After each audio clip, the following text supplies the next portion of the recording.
Sebelum sampai di situ Pak Beni, maaf saya potong. Apakah Pak Beni kemudian sadar bahwa Pak Beni ikut menyebarluaskan kebohongan? Nah sebentar, saya jelasin dulu duduk masalahnya. Karena terjadi perdebatan di publik, diantaranya tadi informasi jari dipotong, kami dengan Bu Pungki dengan staf datang ke Polres Jakarta Selatan. Kebetulan Kapolres selesai rilis. Saya ditemui oleh Kapolres, Wakapolres, Kasat Reskrim. Kami pertanyakan. Apa yang terjadi? Ada jari yang dipotong, tidak ada Pak, ini fotonya.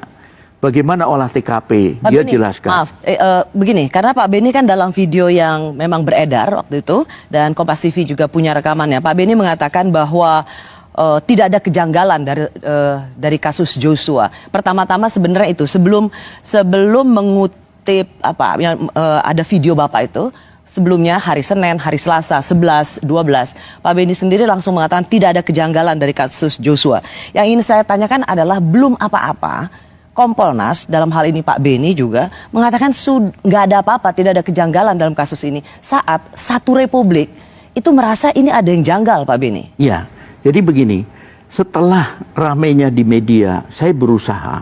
Karena tugas Kompolnas diantaranya adalah mengklarifikasi kasus-kasus menonjol.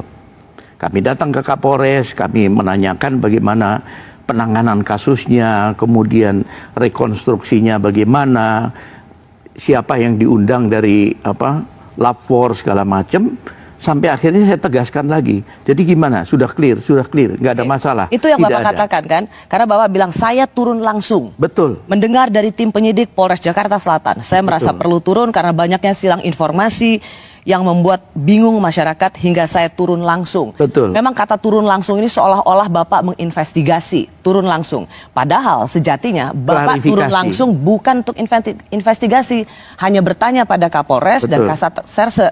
Betul. Pak Beni kan jenderal yang ditempatkan di Kompolnas, lembaga yang terhormat untuk mendengar aspirasi masyarakat terhadap kinerja polisi. Pak Beni ini bukan jubir Polres. Nah, perlu saya jelaskan. Kewenangan Kompolnas itu terbatas, bukan seperti Komnas HAM. Komnas HAM punya kewenangan penyelidikan.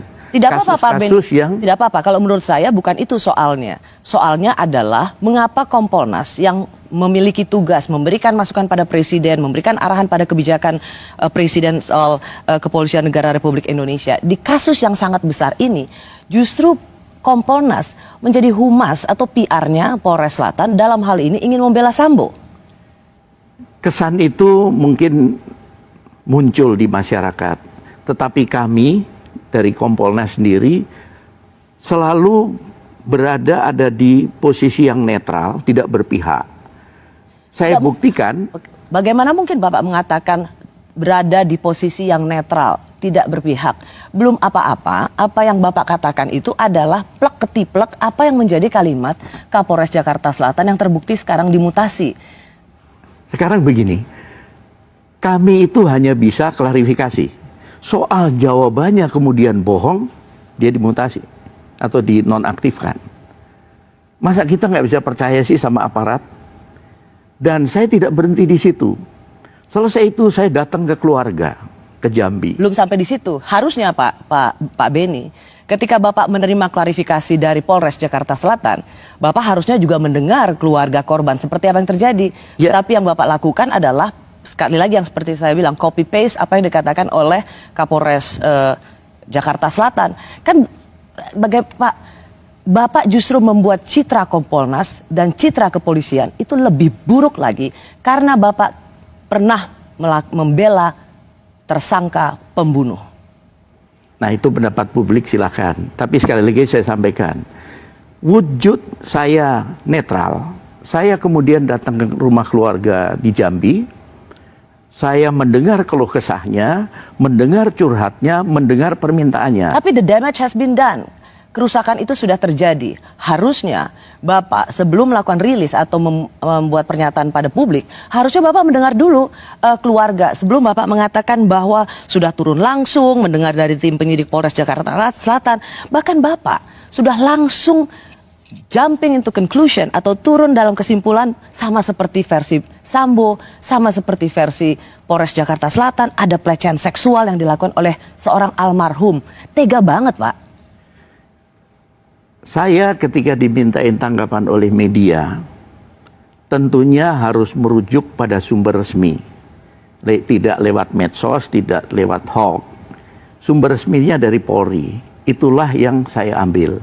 Soal nanti rilis itu tidak benar, ada risiko. Dan ketika saya mengutip ini kemudian saya diserang, itu risiko saya. Oke, berarti selama ini kita sendiri harus bisa tidak perlu percaya pada Kompolnas. Karena Kompolnas hanya ingin menyadur dari sumber resmi yang mana sebenarnya itu adalah kebohongan. Apakah Bapak ingin mengatakan berarti kalau Kompolnas bicara tidak perlu percaya pada kami? Ya, sekali lagi ini menurut saya